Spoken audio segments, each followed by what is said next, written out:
two of our students for a view from the class. Firstly, I welcome Anderson Petergeorge as voted for.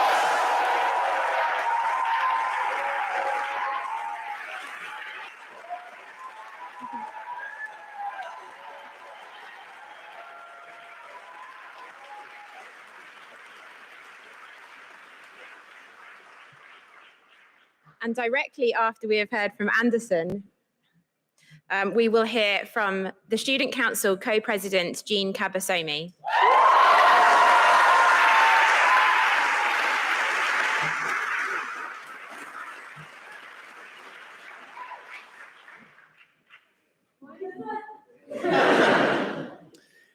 MBA class of 2023, Dean, SPS faculty, and to all our loved ones who are here from out of town.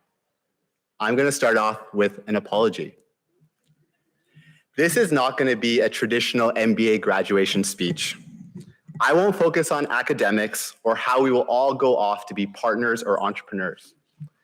The goal of this speech is to help us reflect on what for some of us was the best year of our life, for some of us the hardest, and for some of us not knowing where this year sits on that spectrum. My goal is to take us through 3 reflection exercises to help us conceptualize this year as it ends. So let's start off with grounding. At this moment, our minds are filled with so many thoughts that can be quite distracting and preventing us from being present. Our SPS faculty and the dean wondering, did we best prepare these MBAs for the world out there? Our loved ones in the audience wondering, how can we best support our newborn MBAs today, but also in the future as they go back to work? And us MBAs thinking, did I properly show my friends and family the magic of Oxford? What am I going to do post-MBA? Or the one I'm thinking right now, what was the formula for the Kingsman equation? And was my MBA worth it if I don't know how to use it still? Now, in order to settle these distracting thoughts, we will attempt for the first time in the history of Oxford to do a grounding exercise in the Sheldonian with almost 800 of us. Regardless of our age, cultural backgrounds, wealth levels, or education, we will bond on the one thing that we all have in common, our breath. So bear with me, this will actually help with the heat. What we're gonna do is we're gonna inhale for a count of 3 and exhale for a count of 3 for 3 breaths. So let's begin. Inhale for 1, 2, 3. Exhale for 3, 2, 1. And feel free to close your eyes on this one. Close your eyes and inhale for 1, 2, 3. Exhale for 3, 2, 1. And last one, inhale for 1, 2, 3. And exhale for 3, 2, 1. Slowly open your eyes. Welcome back. Thank you for helping create history in this historic building by doing the first breathwork. So a round of applause for all of you.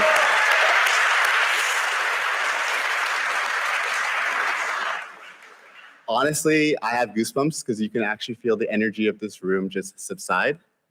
Hopefully help with the heat. But going back to my beginning, I would say that my view of the class is non-traditional. And it doesn't come from seeing the academic and career successes of all you talented folk out there. It comes from seeing the most vulnerable sides of our cohort as your welfare well-being officer alongside Rashmi. There are so many examples, but what really inspired and shocked me was the contributions you all made to your community that go beyond what you can put on a CV or a LinkedIn profile. So I can stand here forever, which I know you don't want, and talk about all of them, but I'll talk about a few examples for you to remember.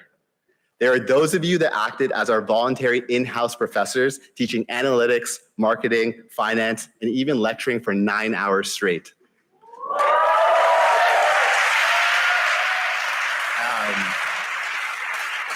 There's a few of these, so if we clap for all of them, then so. Our MBA master chefs, fostering connection through home-cooked food like dal, sushi, pasta, and jollof rice. MBA life coaches motivating us with their workout Instagrams late at night or early in the morning and being peer supporters in times of need. The culture carriers out there that showcase your cultures in such beautiful ways through theme nights to treks to your home countries. And the hearts of our MBA gatherings, helping us curate spaces to dance all night long or belt our hearts out, including tonight at O'Neill's.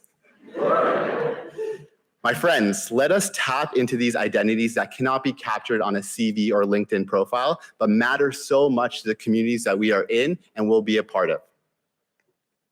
Now, second exercise, gratitude and humility. This one is to pay homage to all of our support systems. So many of you have incredible stories of strength and resilience that led you to this point in life. But let's not forget the people alongside us, directly and indirectly, that got us here. Many of these people are in the crowd today, but there are also those in the world right now that couldn't make it, and also in the world beyond that are still a big part of us today. My source of gratitude and humility are my parents, who I'm fortunate to have in the crowd today.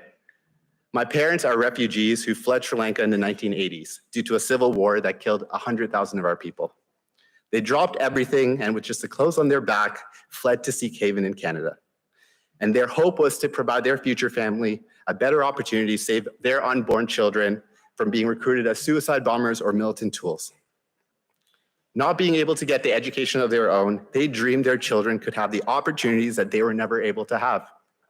So standing here today as an Oxonian, I have to realize that I only played a small role of my own success.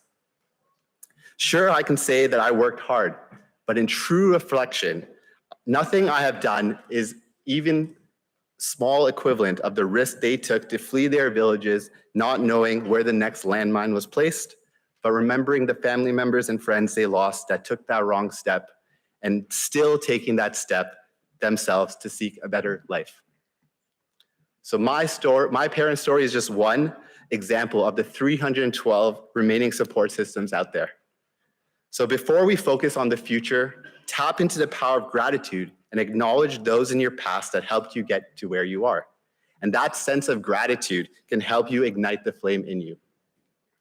So last exercise, I know we're sweaty.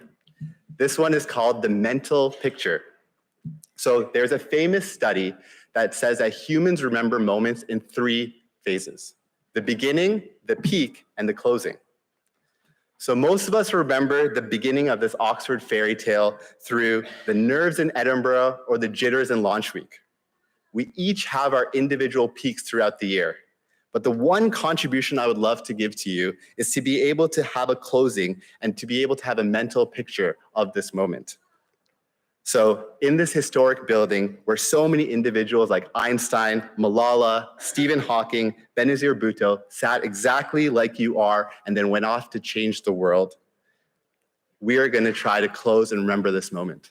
So you can lift your hands like a camera, or you can stare and just blink. I encourage you to look at something that you want to remember 10 years from now. So this can be your loved ones in the audience, an MBA friend that was your support line throughout the year, or even just this beautiful historic building. And what I want to say is to remember that this is not an iPhone. There is no multiple takes. There is no panorama mode, and there are no filters. You are simply going to take one shot of your MBA closing ceremony. So I'm going to end my speech before we take this mental photo by thanking you all for voting me to give your views of the class, allowing me to share the story of my parents, and for the opportunity to lead you through these reflection and mental exercises. Remember, these are tools you can continue to use to improve your well-being through what I'm sure all of you will do, amazing things personally and professionally. So, are we ready? On the count of 3, everyone. 1, 2, 3. Click. Thank you.